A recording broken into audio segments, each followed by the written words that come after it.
When night falls and sound withdraws, the archive remains. The night is long, the air is still. Only what must continue, continues. Inside the wood, there is a shape, not carved in any decorative sense, not an image, not a relief, not a form imposed on the wood for the wood's own sake.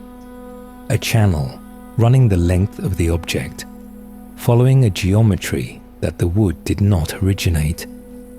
The wood was worked to receive this shape. The shape was determined before the wood was touched, determined by something else entirely, something that is not here now. The channel is precise. At its widest point, it is exactly as wide as what it was made for. Along its length, it follows a taper, narrowing gradually from the open end toward the closed, the rate of narrowing matching the rate of narrowing of the thing it was shaped to receive. The inner walls are smooth, finished to a degree that serves a specific purpose. Contact with what enters here should be minimal, distributed evenly, nowhere concentrated enough to produce a mark. The shape exists to hold something. What it holds is air. True wisdom cannot be captured in words. It is found only in the silence between them. The wood chosen for this work is particular, not hard wood. Hardness will work against the purpose. The inner surface of the channel must not resist what enters it or scratch what passes along it. Hardness scratches. What is needed is a wood soft enough to yield slightly at the points of contact, to absorb the small pressures of entry and withdrawal without transmitting them back as abrasion. Not resinous wood, the oils and resins that some trees produce would migrate to the surfaces of the channel over time, would contact whatever rested inside, would leave deposits that accumulate, that alter the surface of what they touch.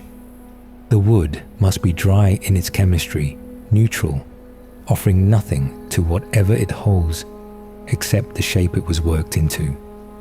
A tree that grew in specific conditions, in soil without excessive minerals, in a climate without extremes, at a rate that produced even grain without the irregularities that stress or abundance can introduce into wood. The grain runs the length of the object, not across it, so that the wood's own tendency to move with changes in humidity moves the channel walls together or apart, rather than twisting or warping the shape that was worked into them. The wood was selected before a single cut was made. The selection was the first act of making. Everything that followed, the splitting, the hollowing, the fitting of the two halves around a form, the binding, the finishing, followed from the selection. The wood's properties determined what was possible.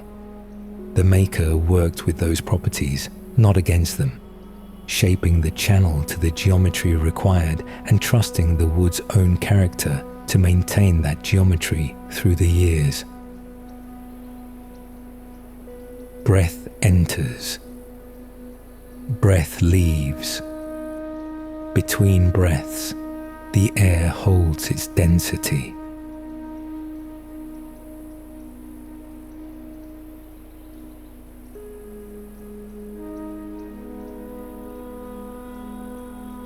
The channel was made in two halves.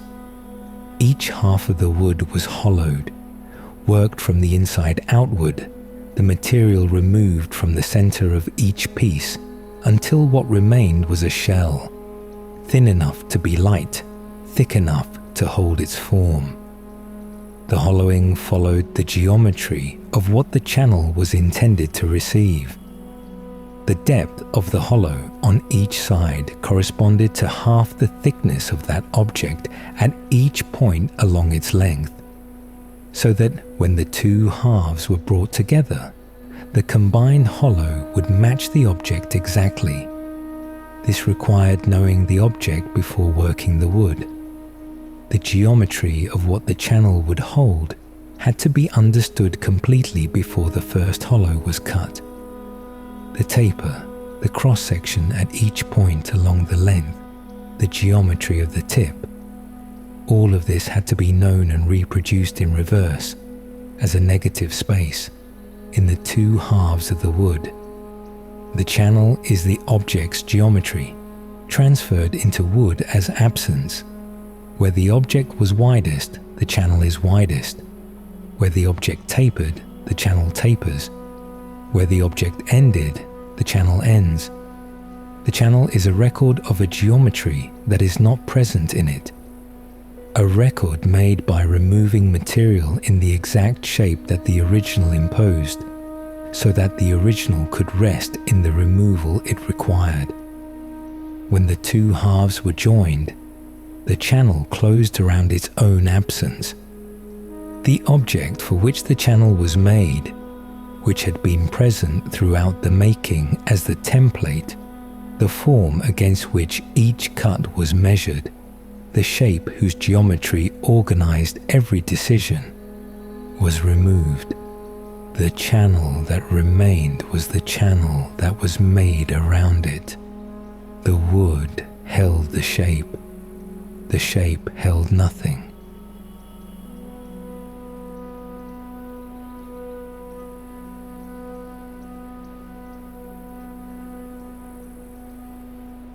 Consider the inner wall of the channel. The wood at this surface has been worked to a particular finish, not polished in the way that hard surfaces are polished, but smoothed, the fibers of the wood laid flat rather than raised, the surface presenting the minimum possible resistance to what moves along it. The grain of the wood, visible at the surface, runs lengthwise, parallel to the direction of entry and withdrawal, so that movement along the channel moves with the grain rather than across it. The inner wall is not inert. Wood exchanges moisture with the air it contacts. The air inside the channel, whatever air currently occupies the space, is in exchange with the wood absorbing or releasing moisture depending on the relative humidity of the air and the current moisture content of the wood. This exchange is slow, gradual, a continuous small adjustment between the wood and the air it surrounds. The air inside the channel is not the same as the air outside. The channel is nearly sealed, open at one end, closed at the other. The walls close enough together that air movement through the channel is slow. The air inside changes less rapidly than the air outside. Temperature and humidity inside the channel stabilize at values closer to the wood's own equilibrium than to the external environment. The channel creates a climate for what it holds, not controlled, not designed, but moderated. The wood's own thermal and hygroscopic mass smoothing the fluctuations that the outside air carries. Breath enters, breath leaves. Between breaths, the air holds its density. The outer surface of the object tells nothing of the interior. From outside, the form is closed, a smooth surface, worked and lacquered to a finish that reveals nothing of the channel within, that presents the same face in every direction, that gives no indication of where the hollow begins or ends or how deep it goes. The outer surface is the exterior of the object. The channel is the interior. These two surfaces, outer and inner, are made from the same wood, worked by the same hands, finished with care in both directions, but they face different directions entirely. The outer surface faces the world. The inner surface faces the shape that was made for it. To hold the object is to hold the exterior. To use the object is to encounter the interior. Most hands that have touched this object have touched only the outer surface, have felt the lacquer, the slight warmth of old wood, the weight of the object shifting as it is moved. The interior is accessed only through the opening, only by what enters there, only by the geometry that the channel was shaped to receive. The outer surface is available. The interior is conditional. This condition is the object's primary logic. The exterior exists to be held. The interior exists to receive. The exterior is the visible form, the form that occupies space, the form that presents itself to the room. The interior is the functional form, the form that defines the object's purpose, the form that was determined before the exterior was worked and around which the exterior was arranged. The exterior serves the interior. The interior is not the outside of anything. What the object is for is invisible from outside. What the object shows is not what the object does. Breath enters, breath leaves. Between breaths, the air holds its density.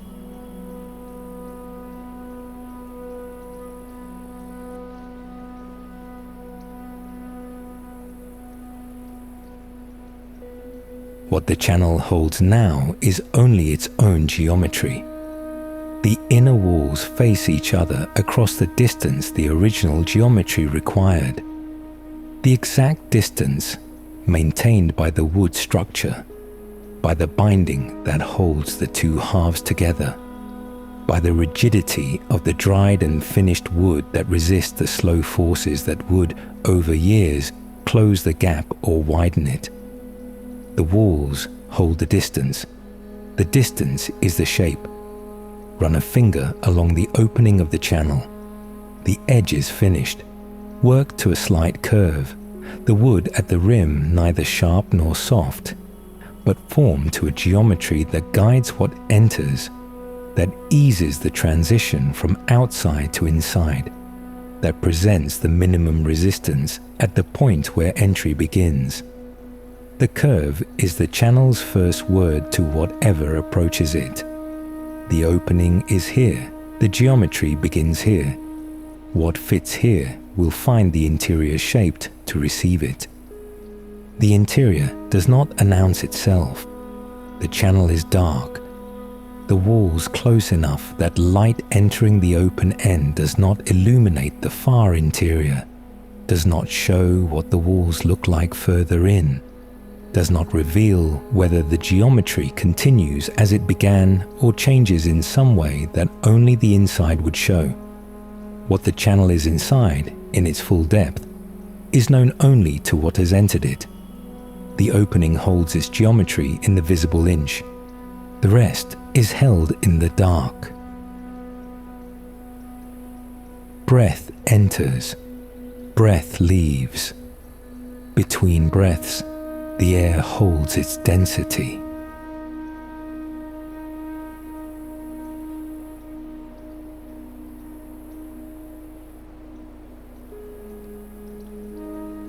The channel has been empty for some time. Not always. There were hours, many hours, most hours, the ordinary hours of its existence, when the channel was not empty, when the geometry of the interior was occupied by the geometry it was made for, when the channel was doing what it was made to do. Those hours are not marked on the wood. The wood does not record occupancy. The inner walls do not show the impression of what rested against them. The wood is too hard for that, the contact too light, the object too precisely fitted for the contact to concentrate at any point. The hours of occupancy left nothing in the wood. What remains is only the channel, the shape that was worked into the wood before the first occupancy, the geometry that preceded every hour of use and will persist through every hour of emptiness. The channel was this shape before anything entered it. The channel is this shape now. The channel will be this shape when next something enters it, if something enters it. The wood holding the geometry it was worked into, regardless of whether the geometry is occupied or not. The shape does not require occupancy to persist. The shape was never dependent on what occupied it, and yet the shape was made for occupancy. Every dimension chosen, every surface finished, every property of the wood selected, with reference to what would rest inside. The shape exists because of what it was made for. The shape persists without what it was made for. These two facts are both present in the channel, held simultaneously in the geometry of the wood, in the smoothness of the inner walls, in the taper that follows the absent taper, in the closed end that corresponds to the absent point. The channel is complete. What would complete it is elsewhere.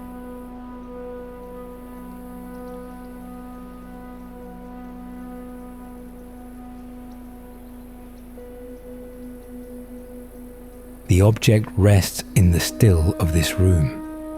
The channel faces upward or downward or to the side. The channel's orientation does not change its geometry, does not open or close the space within it, does not alter the relationship between the inner walls and the air they surround. The channel is what it is in every orientation. The shape worked into the wood, the geometry that preceded and will outlast every occupancy, the record of a form that determined the channel's every dimension without being present in any of them. The wood that holds this shape is old enough that it has settled. Wood moves. It swells and contracts with changes in humidity. It responds to temperature with small expansions and contractions in the grain. It creeps very slowly under the load of its own weight across the years. The accumulated changes are the difference between new wood and old wood. A slight densification, a slight darkening, a slight stiffening as the years of cycling consolidate what the making left loose. The channel through all of this has held its geometry, not perfectly. Wood cannot hold perfectly. The physics of the material do not permit it. But within the tolerance that the channel's purpose requires, the geometry persists. The inner walls are where they were. The taper continues at the rate it was worked to. The closed end remains at the distance from the opening that the original geometry required.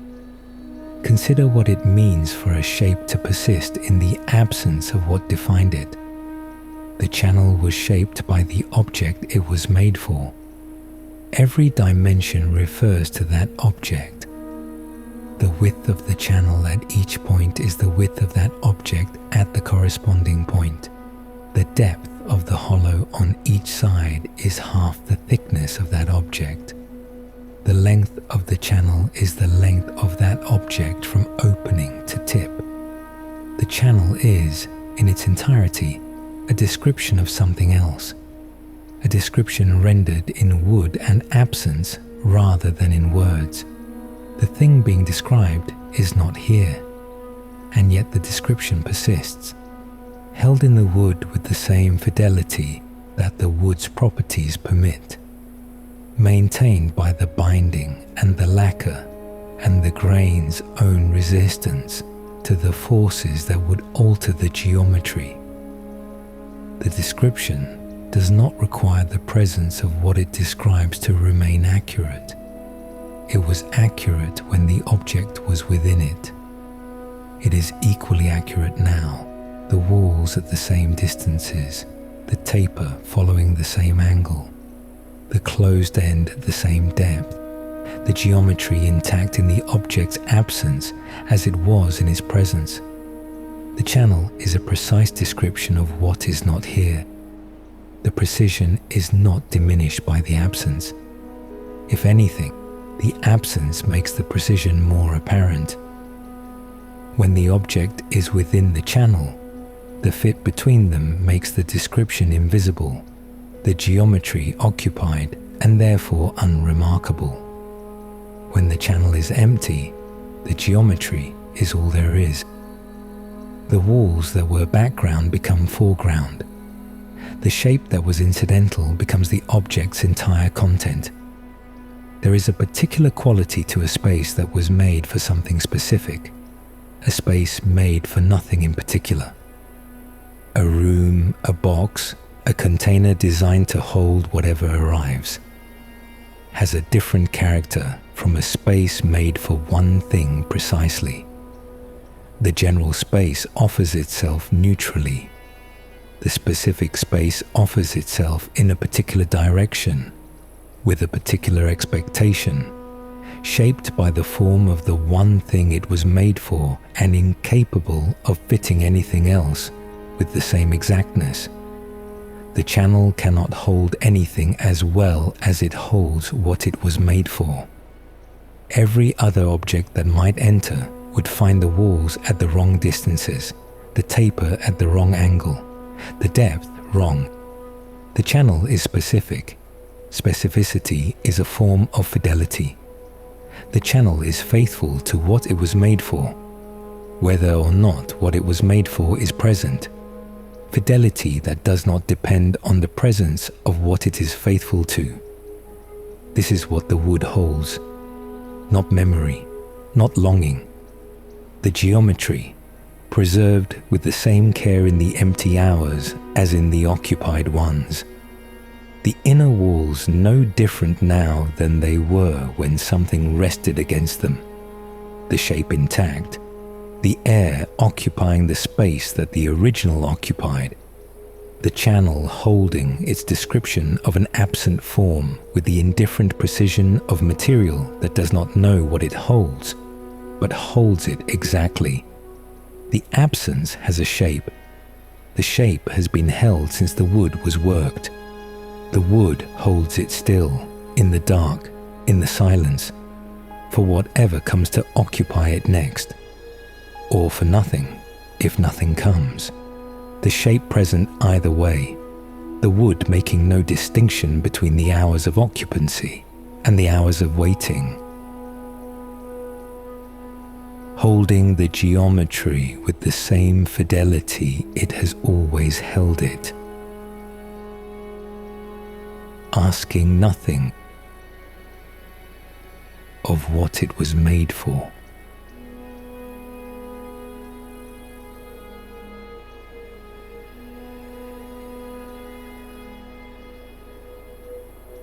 True wisdom cannot be captured in words. It is found only in the silence between them.